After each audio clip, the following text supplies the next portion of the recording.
Why do some people making $20,000 a month still drive a normal car, while others making $600 a month are desperately trying to flex? Here's the psychology rich people don't talk about. It all starts with a massive mindset shift. High earners think in decades, not days. They see money as a tool, not a trophy.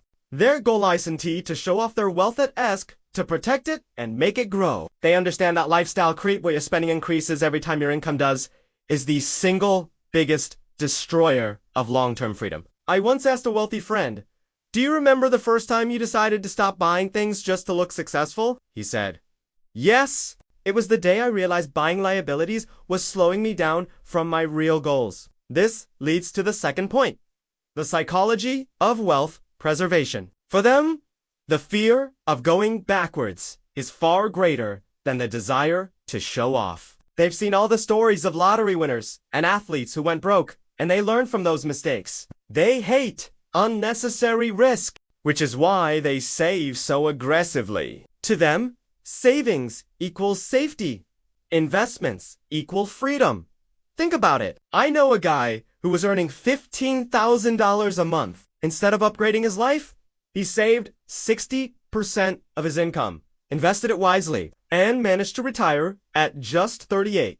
He didn't buy a fancy car. He bought his freedom. The third reason is that they know income isn't permanent. High earners are acutely aware that their income can vanish overnight.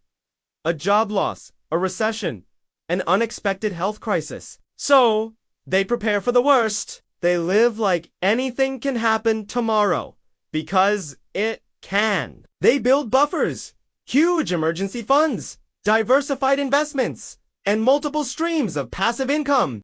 I asked a successful entrepreneur what scared her the most when she first started earning big money. Her answer was simple: losing it all. So I immediately started building a safety net so strong that a fall wouldn't break me. Fourth, they mastered the art of delaying lifestyle upgrades. When their income shoots up, their first thought isn't what luxury car can I buy? It's how can I reinvest this to make even more money? They have a simple rule.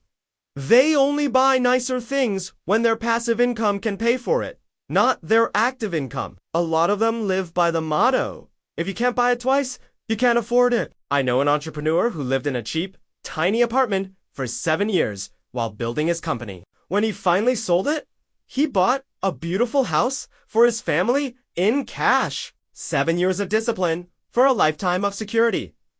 Fifth, they deliberately avoid the flex trap. They know the fastest way to go broke is trying to look rich. High earners often stay incredibly low-key because showing off attracts all the wrong things. Jealousy, unnecessary attention, and fake friends who are only around for the money. They don't care about getting approval from strangers. They care about building real freedom for themselves and their families. When asked about flexing, one of my mentors said, "No, flexing attracts problems, not opportunities. Real wealth moves in silence." And finally, the sixth and most important point, they focus on net worth, not income. The middle class often asks, "How much do you earn?"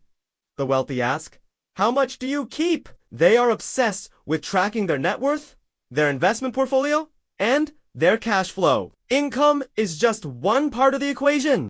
What truly matters is how much of that income you convert into assets that work for you. That's how they stay rich, even during a bad year or a market crash. Their foundation is solid. So remember this: high income doesn't make you rich. Your habits do. Live below your means today, so your money can let you live far above them tomorrow. Because in the end, wealth is silent. Broke is loud. Thanks for watching, and if this helped, make sure to subscribe for more.